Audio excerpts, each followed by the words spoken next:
Good afternoon and welcome to This is Revolution Podcast. I am your acting host, Pascal Robert. Our normal host, Jason Miles, is away for the evening and should be back shortly. He's just taking a brief break. Tonight, we're going to have a wonderful episode talking about Turkey in the face of the current European conflicts and affairs of the day.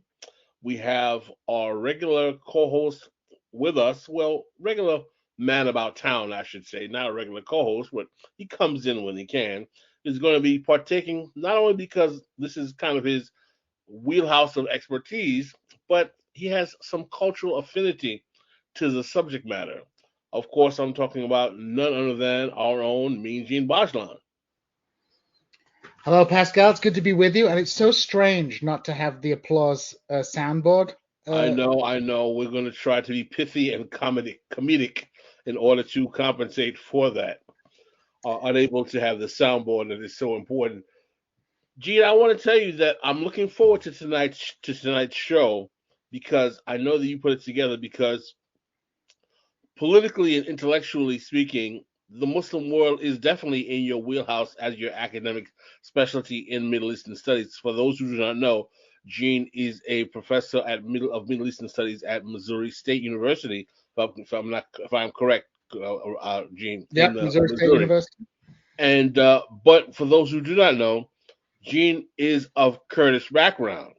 And one of the consequences of Gene being of Kurdish background, and one of the kind of perpetual ongoing conversations him and I have, is about various philosophies about nation statehood, nationalism, and the precarity of nationalism, whether it be black nationalism, Haitian nationalism, Kurdish nationalism. And what's particularly interesting today about today's show to me, and we're going to bring on our guest, is that her articles ask some really interesting questions about existentially what does it mean to be a Kurd. I think in the face of dealing with so many countries that are in the contemporary sphere of influence that are having sway on your people's affairs and how that plays out. Do you think that's a fair assessment, Gene? Yeah, I think like one of the key questions that Kurds have is often about the fact that as much as Kurds struggle and as much as Kurds have agency, there is a limited ability of the Kurds to affect and determine their own future because of the machinations of both the imperial powers, which is obviously an easy sell to leftists, but also the regional powers. Countries like Turkey, Syria, Iraq, Iran historically have created conditions extremely unfavorable towards the vast majority, not all, but the vast majority of the Kurdish population who have labored under the double exploitation of capitalism and also uh, colonization and national oppression. And I think the Kurdish question is an important one to tackle and has to be looked at within, looked at itself, but also looked in a broader context in how the major nation states of the region, most notably Turkey, which I think Turkey is a key part of the nation state system in the Middle East.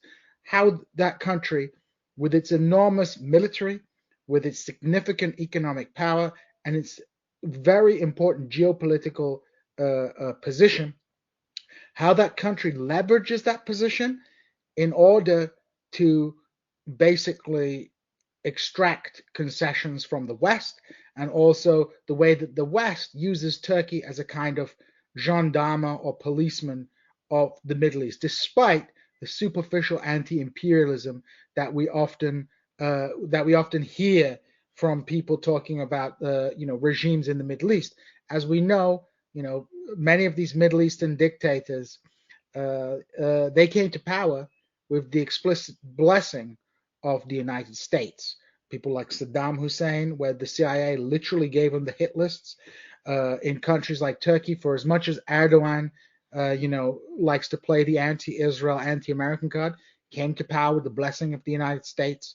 And this is and as much as many liberal European powers might pretend to be interested in human rights or women's rights, they are more than willing to sell those rights down the river for the sake of geopolitical expediency, whether that's in a place like Saudi Arabia or a place like Turkey, which does, where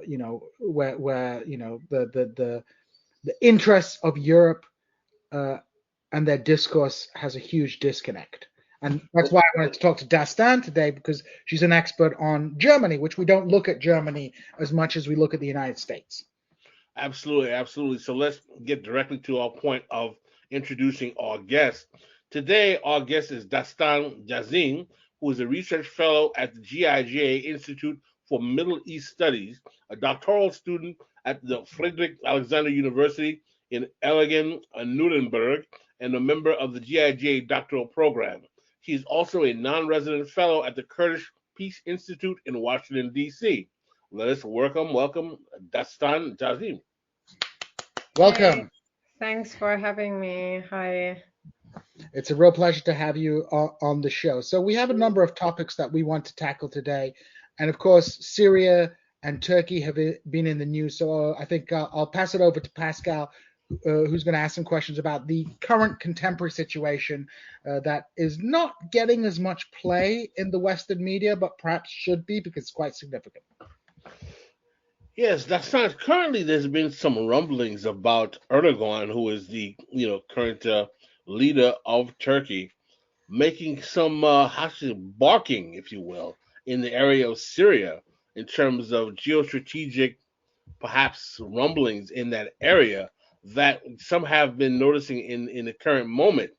Uh, do you see this as a renewal of an offensive in the Kurdish-led administration in Syria? Can you give us some context? And what are your thoughts on the likelihood of an invasion, particularly in the face of the current geostrategic reality we see the world in, with Russia, Ukraine? I mean, are we all kind of tired after 2 years of COVID? Could you imagine Erdogan taking an opportunity at this moment to reinitiate a military conflagration in the Syrian region? Well, it's a really, really hard question because when you look at especially the relationship between the West and Turkey, it's a very old relationship and it's kind of preceding all kinds of political camps that we are used to or that we think that are shaping foreign policy of different countries that influence this. On the one side, it's very likely because Turkey has done this repeatedly in the last years. The first cross-border operation in the context of attacking Rojava, also called the Autonomous Administration of Northeast Syria, was in 2017, where Turkey invaded under the name Operation Euphrates Shield in the area around Jarablus.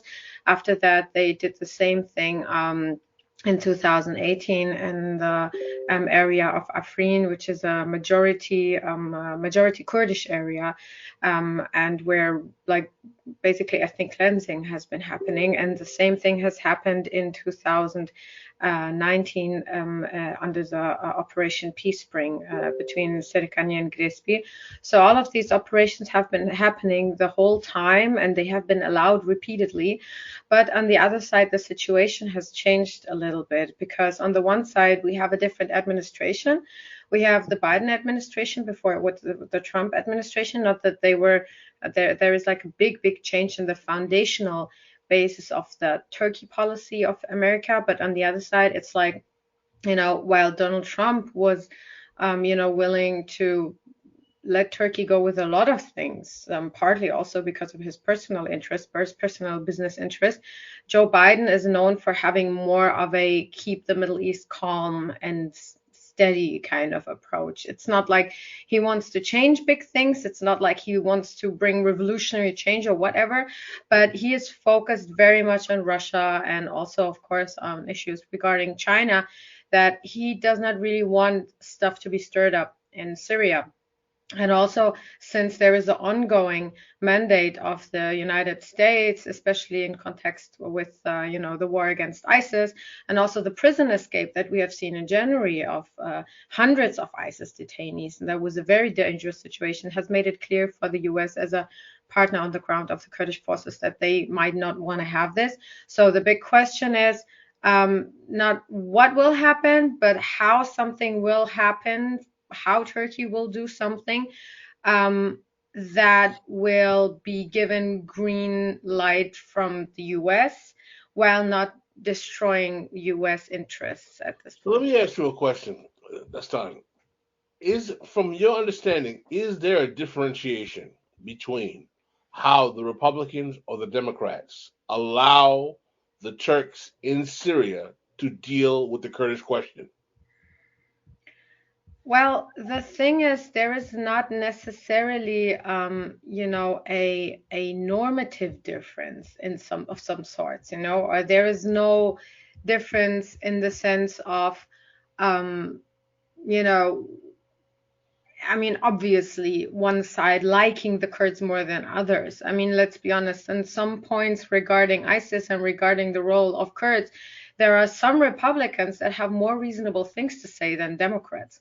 Um, I mean, with the Democrats, we have people like Ilham Omar, who has repeatedly, met with Erdogan, has not really criticized him very greatly, has not really engaged in the discourse. So I think and that's kind of the essence of the Kurdish question in general, is that wherever you look at it, whether it's the US or different political camps in different other countries, there is not a classical left or right reading of the conflict. You know what I mean? Like, there is not the one Kurdish take that all progressives or our leftists should have. And for Turkey, we really have to say that we have a population, on the one side, a population in the United States that is not very aware of Kurdish people, is not very aware of the Kurdish struggle. There are other political issues that are much more present. For example, the Palestinian conflict. The Kurdish conflict is not really there. And on the party political side, I would say the issue is that there is a really long past dependency of military cooperation with the United States, and whether you're a Democrat or Republican does not really change that. I'm really glad you said that. And I'd like to indulge in that question if you don't mind. One of the things that I find somewhat short sighted from our comrades on the left, if you will, particularly those who tout themselves as being more of the radical persuasion, is to make the assumption that because Kurds, under the exegesis of being forced to protect their autonomy as a people, have cooperated with the United States at times, that they are somehow not to be trusted, that they are somehow, quote unquote, suspect. This discourse is very, very prevalent in some of the more radical left spaces that you'll find online. And I find it to be a very, very myopic reading of a precarity that the Kurdish people find themselves in, that people don't understand. As someone who's lived in the Muslim world, who's been in the Muslim world, and who has talked to Arabs in the Muslim world who are sympathetic to the Kurds, who will admit things as far as the Arabs treat the Kurds worse than the Israelis treat the Palestinians in many parts of the Arab world. These are things that I've heard from Arabs in regions where Kurds are dealt with. That making such a fast and loose prognostication about a people who are literally trying to even determine what self determination means for them. Can we flesh out what such accusations mean? And we don't have to get into the emotionality of it, but in terms of the realpolitik, strategically. And Gene, if you want to jump in, please do. I'm sure you Well, have I'll let our guest perhaps take this one first if you're ready. Yeah, absolutely. I mean, it's, double standard is the word of the century for Kurds, maybe, but also, especially in the last weeks, double standard is the big, big term. I mean, yeah, I mean, I guess there is two levels to it. The first level would be me asking the question, where have we ever seen military corporations that were exclusively based on normative or political grounds? I mean, The Soviet Union certainly did not do that. The Soviet Union in the beginning worked with the Young Turks, they worked with Ataturk. They have had a specifically anti-Kurdish policy, especially in the Caucasus, and have worked for that in Armenia and these kind of countries. Let's not even talk about, the Hitler-Stalin coalition, all these kind of issues. All of these things have always been happening. So to even have the assumption that foreign policy is somehow happening on a normative ground is very unrealistic. And also, I would ask the question again to bring the comparison. Would they expect that from Palestine? Would they expect that from Palestinians, that they should have declined Saddam Hussein's help in the 80s when Saddam Hussein was willing to give stipends, to give scholarships to thousands of Palestinian students, to build up something for them in Iraq, to help them to do this and to do that. Just because someone would have said, well, he is basically playing the Arab nationalist card, so you as a leftist should not support that. Who is even asking these questions to whom? Like, what political movements are in the position to even justify themselves for this kind of policy? So that would be the first level, would be like me asking the question, where is the normative basis for foreign policy whatsoever? And the second part is, to be quite honest, the United States mandate, the military mandate of the United States in Syria, is one of the most limited in US history, to be honest. Like, we are at a point where the United States cannot even finance, cannot even build ISIS prisons because their mandate doesn't allow it. So that was a discussion that happened in January when there was this prison escape, was people asking, well, how can it be that the US has a mandate there and there's ISIS prisons that are in literal school buildings? How is that possible? And the answer is that the mandate doesn't allow very much more. And if we look at the fact that just recently there has been a sanctions waiver on the areas in northeast Syria, you really have to ask yourself, how was it possible for years that the United States were working in a country where they even put sanctions on it, that they were cooperating with a group while there were sanctions on this country, So to be really honest, the mandate is also very, very limited on many levels, whether it's on the normative level, on the military level, on the financial level.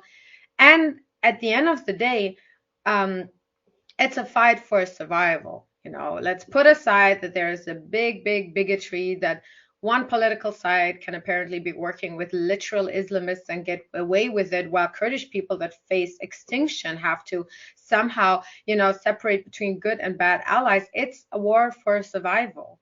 And that is the big question that the left also has to ask themselves, and are asking themselves right now in the discourse about Ukraine. And this is also the big question that we have to ask ourselves in the context of Kurdistan, is that aside from the realpolitik view, from a leftist point of view, how much is survival worth? Like, how do we measure that? How do we have moral standards on the one side, but on the other side, acknowledge the fact that, like, humans and nations that face danger have a right to survival, So I would probably think about it on those three levels. I would probably add to that. I would say, with regards to the Kurdish question, it is a complicated question because in most cases of national oppression, there is a clear-cut oppressor and oppressed, and like Israel Palestine is quite a clear-cut situation of national oppression. With the Kurds, they reside in a variety of different countries, which and the political and orientation of those countries have differed significantly over time. So, Syria and Iraq were, during the Cold War, more aligned with the Soviet Union at points, and Turkey and Iran were also more aligned with the United States. So this was not conducive to a simple to understand narrative, because people mix up the Iraqi Kurds and their political struggle with the Kurds in Syria, with the Kurds in Turkey, with the Kurds in Iran. All these struggles are connected, but they have their own distinctive characteristics and historical development, which makes it not easy. Like, even Donald Trump, he went to speak with the Iraqi Kurdish prime minister, and was talking about the Syrian Kurds because he didn't realize this was the different type of Kurds. And on the left, the narrative has been confused with, for example, the fact that many leftists will adopt hook, line, and sinker nationalist, bourgeois nationalist, anti-imperialist talking points and assimilate them as leftist talking points. Because in the third world, you can be a right-wing anti-imperialist, right? And I think some of this right-wing anti-imperialism is imported into the Western discourse where the nation-state narrative is assimilated. Even in a case of a country like Turkey, which has, despite rhetorical flourishes of anti-imperialism, is utterly dependent on, is utterly integrated into the Western military and economic alliance. It is economically, does the majority of its trade with Europe and the West, and militarily and speaking, it has been like one of the core members of NATO and the Western alliance. Thus you have situation where Turks will criticize Kurds for their alliance with the United States, when Turkey is the home to American military bases. Not only that, but also is a key transportation hub for weapons to Israel. Turkey will make rhetorical sounds against the West, will definitely try and maximize its influence and its interests against vis-a-vis conflicting interests in the West, but ultimately is part of the Western alliance and the Western capitalism. And so Kurds end up getting like slagged off for making the alliance when it's totally fine apparently for this to happen for other groups. I'd like to ask a secondary question relative to Turkey, if you don't mind as well. Traditionally, in the region, we had the kind of major players, which was Saudi Arabia, maybe Egypt. Those two were the titular heads, if you will, of the geostrategic space in that area in the post World War II period. Is Turkey finding itself in a space where it's competing for proximity to that title, to be the big man in the Muslim world, if you will, with Saudi Arabia, with Egypt perhaps. Egypt not so much because Egypt has so many internal problems, but Egypt does have a major role in the Muslim world on the African continent, as we know. But where does Turkey fit in that space with its other geostrategic competitors for the hearts and minds of the Muslim world? For example, Turkey sends significant amount of Islamic dawah aid to the Muslim world now, which used to be a job of the Saudis. But now it's the Turks that are building masajid all over the world, in the Caribbean and Latin America, even in Haiti. The Turks are massively exporting religious infrastructure throughout the Muslim world, which was something that you did not see 25 years ago. So I was just wondering if you guys have any thoughts on where Turkey sees itself. Is there kind of a competition where the world sees Turkey relative to that? Because Turkey doesn't have the natural resources that Saudi does. I'd like to hear your thoughts.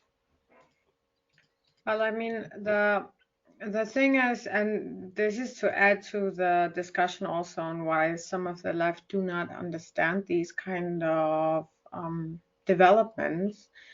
The fact that Turkey is doing all of these things in quote unquote the Muslim world. I mean, if you would see it, Afghanistan is also part of the Muslim world, but no one, quite frankly, gives a crap in the Muslim world about what is happening in Afghanistan. So, I mean, it's a relative concept.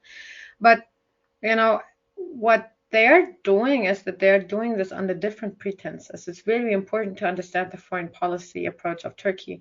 On the one side, they're doing it with the whole Islamic reading. They're doing it with this whole, as you said, dawah and building mosques and all of these things. But for example, they're doing the same thing in the Balkans and in Central Asia under the pretense of helping as the big Turkey brother. So they're using both religion and race to exert influence. And the reality behind this is that, as we know, it's a multipolar world. And as much as the Turkish economy is, rising and falling and changing and whatever is going on, it's a country that is a NATO member since 1952. Like, I mean, that is the time when they entered this, coalition, and that is the time when they became one of the first NATO members. They are geopolitically extremely important, and no matter how good or bad their economy is, they have a huge military. They are the second largest NATO army. So you cannot really change that. That is not depending on any resources or whatever. Like the NATO system is kept alive by different other partners, and Turkey will always be as powerful and strong as the other NATO members. That's the whole system behind it. So I think it's very important for people to also take this fact, this regional, and I really don't want to say regional, it is full-on imperialism. I mean, Turkey is engaging in so many countries. Like, I mean, it would be really an understatement to call this regional. I mean, you could call Egypt a regional power, but Turkey is far more than that. And the thing that we see there is that, they are searching, or what they are kind of doing is trying to work or to bring together a cultural hegemony and a, political hegemony. What we see, for example, in Germany is that not only Turks are like the biggest migrant group here, but that Turkey is actively hegemonizing its space in the whole anti-racism discourse. I mean, we see that, in the United States, they are trying to take on more and more space in the discourse on Islamophobia.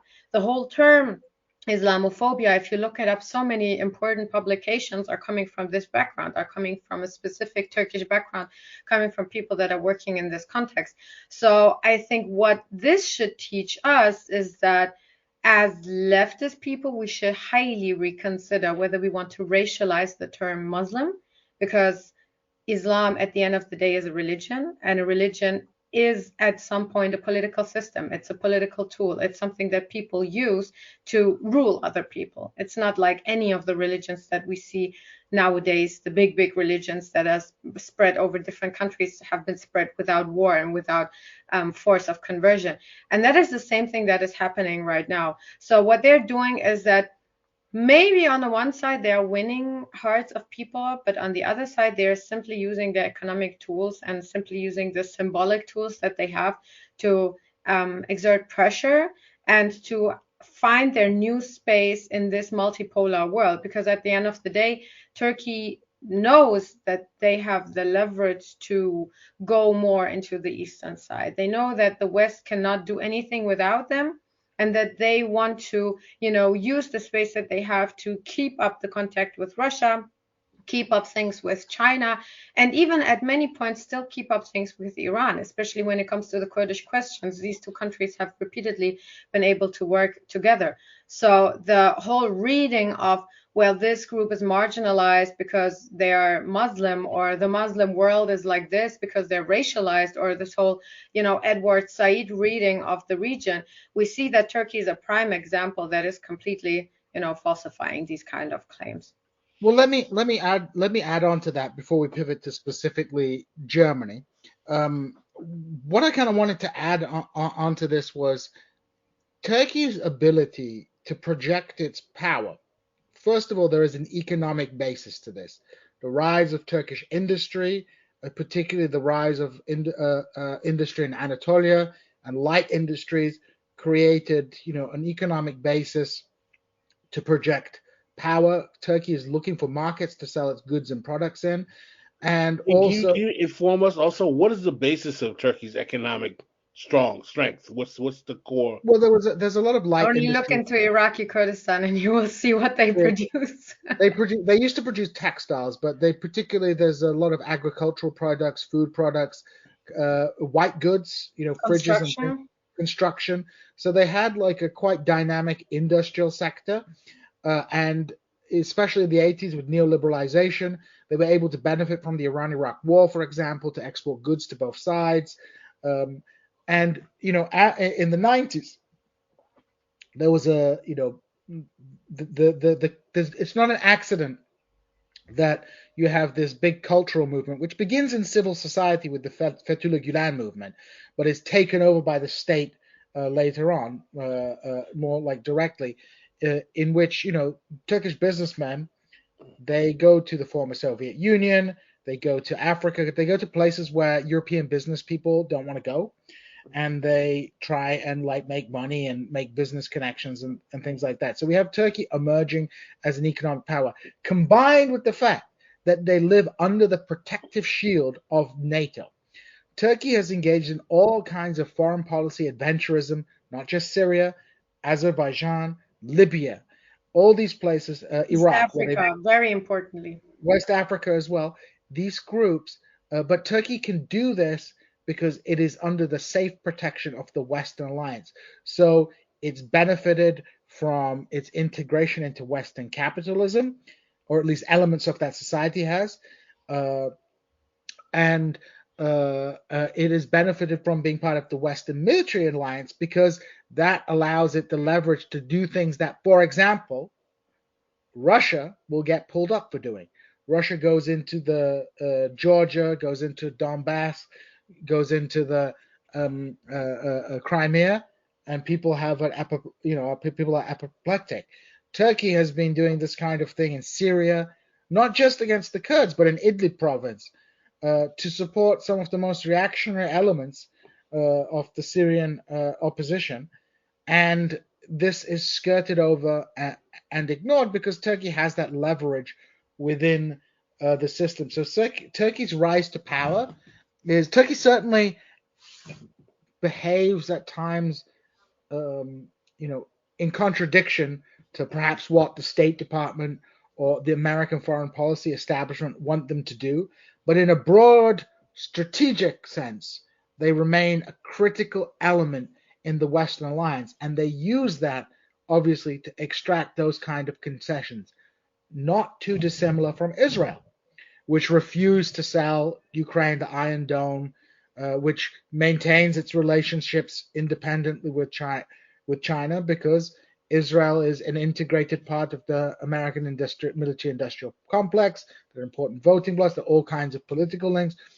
So these countries are key bastions of Western imperial power, despite the fact that they, as they say, even the dog barks at master from time to time.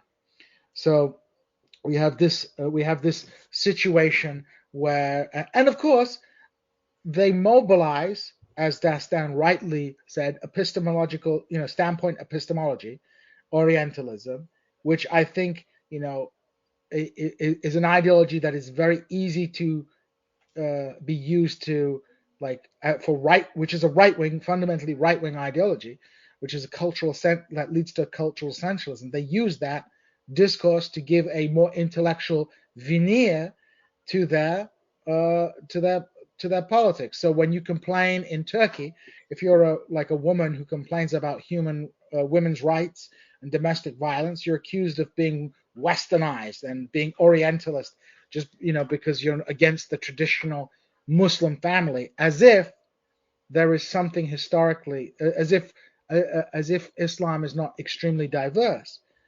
What the Turkish government does, or Islam tolerates domestic violence. And to just add on this point, what I think is also very important is that they not only call it westernized in that sense, but also what they do in this discourse is that they are using the terminology of, linguistics in the sense of people being read as something, in the sense of someone was racist, like someone experienced racism because they were read as Muslim. And I think that's a very dangerous category, because what they're doing by that is that they are basically, proclaiming a specific group that has a specific phenotypical look as Muslims.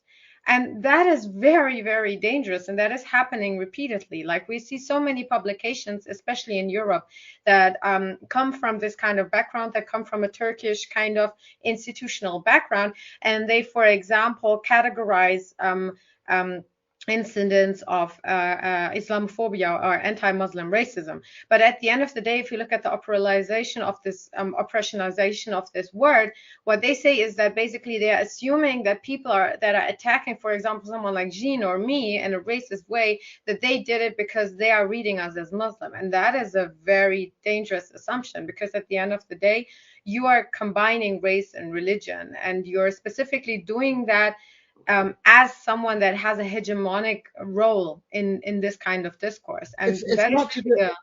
it's not too different from the way that certain elements in Israel want to synonymize Israeli with Jewishness, right? Whereas there's an attempt to conflate nationality and religion in a political way, rather than looking at, historically religion is it's political, but it's also it's a spiritual experience. It is diverse. But what we're seeing with these modern states, countries like Turkey, is they're trying to use religion as a tool or a method in order to construct a national political identity by imposing certain sets of not just social values, not just cultural values, but political values, that Muslims must believe a certain set of political values that align with the interests of the Turkish state. But But one I thing actually, where I would maybe differentiate, just like maybe this coming from the German perspective, is that, at the end of the day, Turkey was not founded in the consequence of a genocide. Turkey was not founded in that genocide, and Turkey is not the sole country representing or somehow bringing in Muslims. So, maybe I wouldn't put it on the same level, but maybe that's my specific political view. But yeah. well, Turkey, of course, was founded on a genocide, just the genocide of the Christian people there. But They the but they the committed genocide. They were not victim of genocide. but I wanted to move specifically on to Germany, because we talk on the show a lot about the relationship of the United States to countries around the world. But Germany is a major economic and political power, despite its defeat at the end of the Second World War. It probably emerged. It's done much better in a general sense than countries like Britain and France, which supposedly won the Second World War. Can you talk a little bit about perhaps the historical relationship between Germany and Turkey, and why is it an important relationship? Perhaps if we start with the historical, and we can talk perhaps then a bit later about specifically how Germany has related to the Erdogan government in recent years. But how would you outline this relationship? Well, I would say there is like three eras of this relationship. The first era would be the era in which Turkey was still the Ottoman Empire and Germany was the Kaiserreich, especially under the rule of Wilhelm II. There was a strong cooperation between the Ottoman Empire and Germany, especially on the military level. Both empires were in great debt. Both empires thought that war is the best solution to this kind of crisis. Not that they are the first empire to think that, but they were certainly champions of this kind of approach. And both worked together very intensively in their military cooperation. And to this day, we know that without the great know-how and the cooperation between Germany and the Ottoman Empire, the Armenian genocide, and all the genocides that happened in this period wouldn't have been possible. So that was pretty much the first era, which is also an era that is very, very much neglected. Many people don't know that, for example, Hitler really took the Armenian genocide as an inspiration, that he specifically also looked up the strategies of the Ottoman Empire, that they were learning from each other, that they were cooperating very much. So all of these things happen. And then, then we have Kemalist Turkey, especially from 1923 on. And what we see is that this cooperation just continues, like we know that the German Reich back then under Nazi rule, sent chemical weapons to Turkey, chemical weapons to Ataturk, chemical weapons that they were used in the Dersim genocide in 1938. All of these things are have been kept a secret a long time or have not been really talked about. It's it's a historical research process that is kind of happening, especially in the recent years, that especially now that more and more archives are opening up on this regard.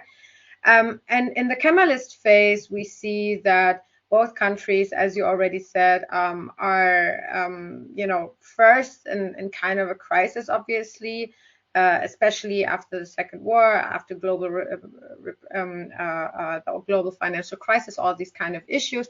But what both are able to do is to really use genocide and displacement to the best way possible that they can for their industrialization sector. So what has been happening is that with the genocide that Turkey committed and the mass displacement that they committed of Kurdish people, they were using them as cheap labor force and pretty much bringing them into all of the evolving urban centers of Turkey to use them as cheap workers, in their newly industrializing sectors, especially, as you already said, the fabrics sector, textile sector was very important at that time. And what is happening then is that in the 50s, they are negotiating the so-called Gastarbeiterabkommen, the guest worker program between Germany and Turkey. So what is happening is that all of these thousands and thousands of people, mostly of Kurdish or Alawi or Yazidi background, that have been displaced from the areas because they were seen as not Turkish, as potentially dangerous, as secessionists, all of these things, that all of these people that have already been deported and displaced in Turkey have been mostly used to also become guest workers. So what we see is that a huge amount of people that have been survivors of genocide all of a sudden became cheap workers, that they were working in Germany. And most of them are still here. Their children and grandchildren, they're still here. And what has been happening is that in the context of the Cold War, while Turkey and Germany were working together, obviously on a military level, after Germany also was able to join NATO in 1955, if I'm correct. But what is happening is that this military cooperation is also brought over into the migration and working sector. So all of these people that were brought to Germany as guest workers to first, help Turkish economy, then help the German economy. The Cold War discourse that was happening in that time was also included in the migration sector. And how was that happening? That was happening because, as many different countries did have a 68 and 60s movement in general, the same thing has been happening in Turkey, and the same thing has been happening in northern Kurdistan, occupied Kurdistan. And this kind of movement was attacked not only in Turkey, but what was attacked in Germany as well. So what we see is that in many unions and labor movements that were slowly emerging among guest workers in Germany, the Turkish and the German state cooperated to oppress any kind of labor union and workers movement that had any allegiance to any leftist group, especially Kurdish leftist group, that they were attacked, that, Turkish right-wing groups were supported to attack these kind of unions. There has been a very famous case in the 70s in the city of Hamburg, where even one person from a labor union from the leftist part was killed by a grey wolf, one of the ultra-nationalist Turkish organizations. And that guy was, able to flee, and he was able to flee not only as an individual person, but he was able to flee because he got help from the Turkish consulate there. So all of these things have been happening throughout the 60s, 70s, whatever kind of labor movement that was possible in Turkey or in Germany among this population was crushed, just as leftist groups were crushed in the rest of Western Germany and all these kind of things. And we see this developing. So it's a securitized, very capitalist kind of discourse. What is changing is that from 2000 on, ever since, the Gülenist movement became more and more important, and we have movements like, the Milli Görüş movement also, which was very greatly influenced in Germany. The leader, Necmettin Erbakan, the founder, He himself was studying his PhD in Germany. He was doing a lot of work in Germany, and he saw great potential in the German Turkish diaspora to use, especially those that are more conservative, that are more right wing, and to be able to have a big voting base for elections and political movements in Turkey. And what we have to consider is that until this time, all kinds of Islamist movements were very much, criminalized in Turkey, because we had the Kemalist rule, the so-called secular rule, and they were oppressing pretty much everything that was Islamist. So what happened is that they were organizing themselves in Germany. So we see that more and more with movements like Milli Görüş, with the Fethullah Gülen movement that was able to build up schools all over the world, schools where their specific Islamist ideology was preached, and where, Fethullah, like videos of the Fethullah Gülen sermons were shown, and all of these kind of things, that these community centers were also spread all over Germany, and that pretty much Germany became a huge hub of power and an influence into the re-Islamization of Turkey. So what happened when Erdogan got into power was that there was a lot of people that were pro-Erdogan, that were already, deeply rooted in institutions here in Germany, in the political parties, in all kinds of groups, in communes, in the Länder, in the federal system of Germany, on all kinds of levels, in civil society. And as I said already, in the labor unions, they were very, very important. So what we see is that a lot of these people were supporting Erdogan from here on, and that in the 2000s, we have a discourse where people are acting like Erdogan is some kind of, reformer, where he's someone that is bringing in the rural population. He's someone who brings in the people that were marginalized before. So this is kind of the discourse. And in the 2000s, we see that this discourse is really favorable to Erdogan. And in this time, we also see that cooperation between Erdogan and Germany is exceeding the only, economic and military relationship that we see before, but more and more it's becoming also a political discourse, because all of the people that have been guest workers before, that were in their own kind of confined spaces, have slowly been becoming, German citizens, especially since also the citizenship law in Germany changed from the 90s to the 2000s, especially in the year 2000, it changed. And what happens in this time is that also the whole discourse with the possible EU membership of Turkey is coming up. So this was also more and more important, and Turkey was seen as a potential candidate, as a political partner, as someone that can also help integrate the own Turkish population. And so, what kind of developed is this ideology of Turkey to say to the Turkish citizens here in Germany is that, become a German but stay a Turk, integrate, speak their language, be part of them, be in their institutions, exert influence, but at the same time be loyal to us. So that is the big development that we see, is that from a, only militaristic and war-related cooperation in the Ottoman Empire and the Kaiserreich, we go to a more industrialized economic military cooperation. And now really in the last 22 years, we see that it's a war of ideology, it's a war of politics, it's a transnational war. And at the end of the day, the biggest victims of that is Kurdish people, because no matter whether they're in Kurdistan or in Germany, in both countries, they will get a lot of pressure for just being Kurdish. Well, it seems like what you're saying is that the Germans had a generally welcoming attitude towards Turkish nationalism or Turkish expression of identity within its own ranks geostrategically when it was having its military interactions with the regimes prior to World War II.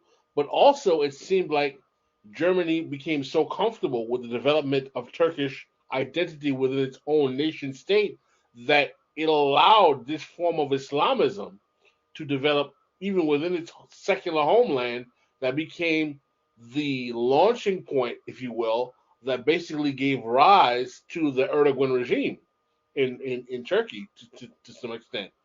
Well, the question I have is that, are there any reactionary forces in Germany that kind of resent or antagonistic to the presence of the Turks as well as the Kurds? And do the Turks play on this? You talked about it earlier, anti-racism discourse to try to basically get advantage in terms of intellectually making advances of their ideology, worldview, or political arguments to be respected as a diverse minority within the German echo space, if you will. And how does that play out in terms of the politics?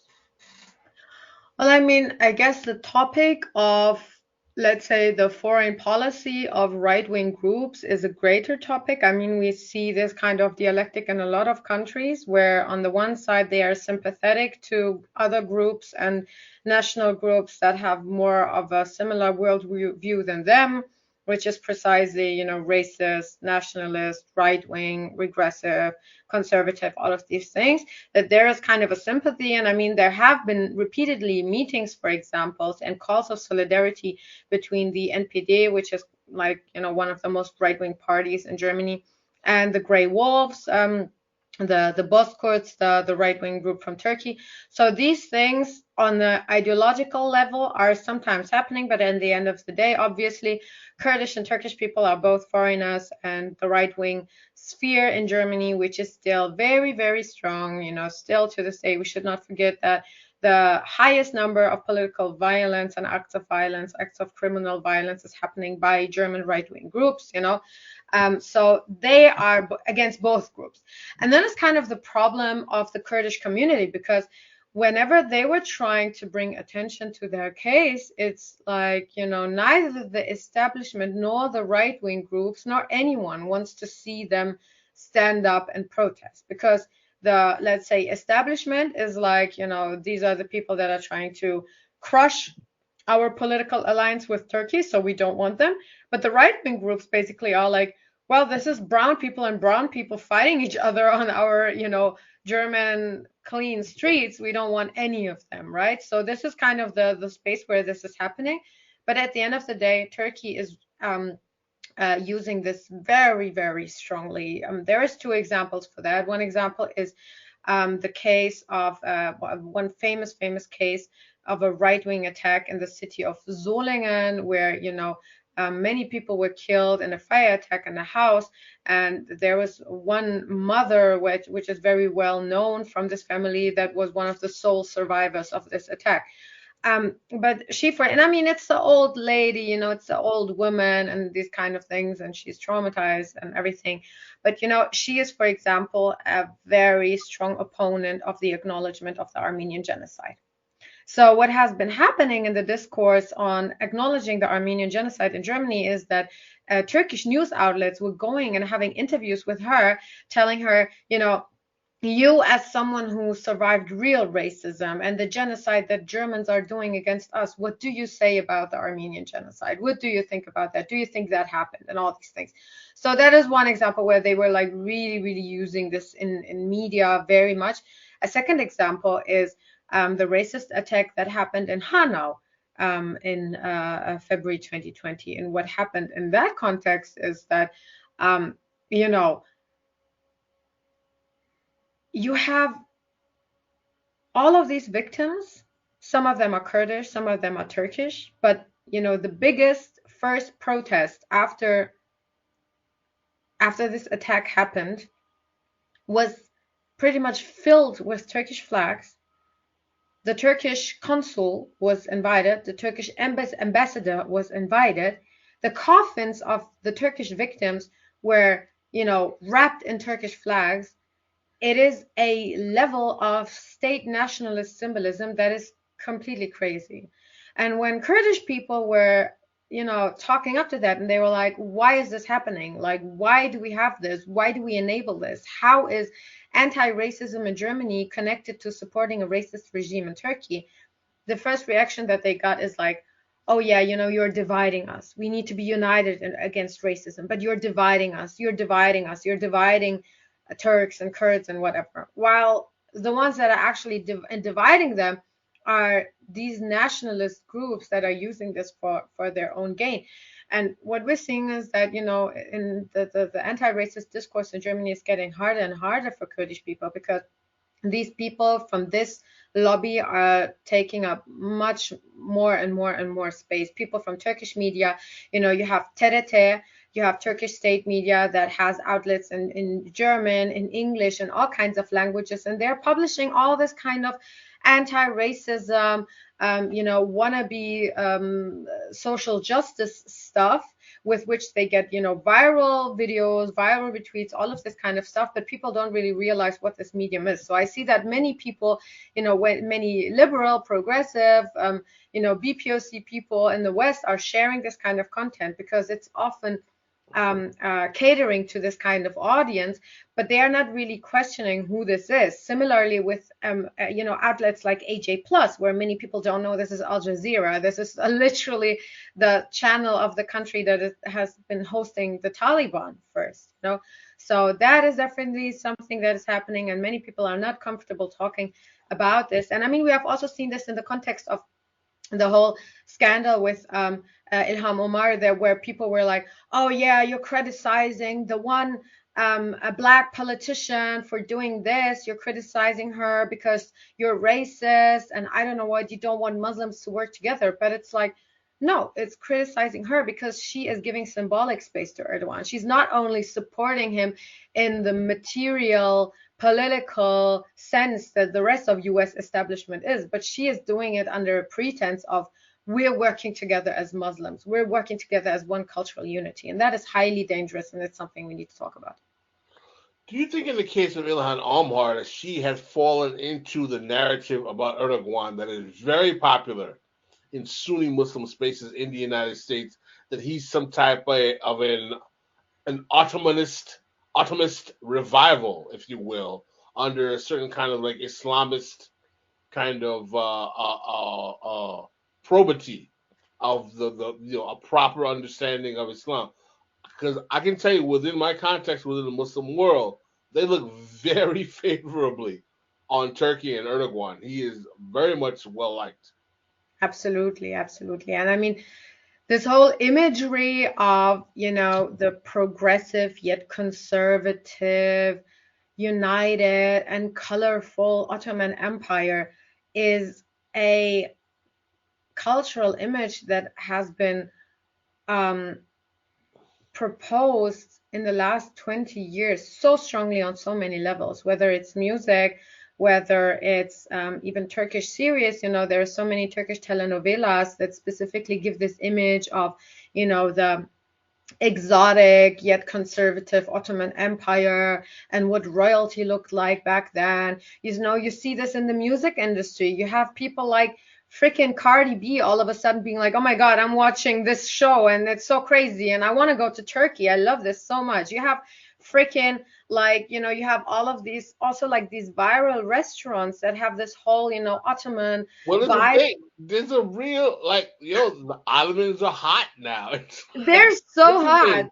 The guy, Dr. Oz in the United States, who just won a Senate. What about yeah, who has connections with Erdogan? I mean, I think there's a lot of things to unpack here when we talk about Turkey and its relationship with the West, and in particular this giving, you know, the Turkish bourgeoisie, like Turkey has been ruled by the right since its inception, right? The only time the left has ruled Turkey is like 1 year after the 1908 constitutional revolution in Ottoman times, after which time there was a political crisis, and you have the Kemalists for one phase, who are westernizers, and then a shift towards like more conservatives under the Democrat Party, and then under various Adalet Partisi, all these other right-wing political formations. But of course, the military, the guardian of secularism, was instrumental in this right-wing pivot because they wanted to fight communism. And once a lot of the westernization that took place in Turkey was basically to get acceptance by Western capital. Once that had been accepted, once the regime was in place, the main enemy was socialism and communism. So Turkey has been this sort of key right-wing political power, and there's a lot of synergy between Turkey's political struggles and Turkey's political orientation and the United States, in the sense that in America, you have two right-wing parties. You have the Democrats and you have the Republicans, right? One is a religious conservative right-wing party, one is a secular right-wing party. In Turkey, you historically have had the right-wing Islamists, social conservatives, and the right-wing secularists who are kind of nationalists. And I think people, look at Turkey's politics in terms of secularists versus Islamists, when it's just really a story of factions within the political right and big bourgeoisie in Turkey. Two And flavors of right-wing politics. Two flavors of right-wing politics, because there are different flavors of right-wing politics. What Erdogan has been very successful in doing, and which he did with the tacit support to a certain degree of the State Department, is create a inverted commas moderate model of Islam. Like Fethullah Gulen and all this movement, which came out of civil society, was seen by the United States as a counterpoint to the Wahhabi fundamentalist Islam that was coming out of Saudi Arabia. It was something seen that was generally positive.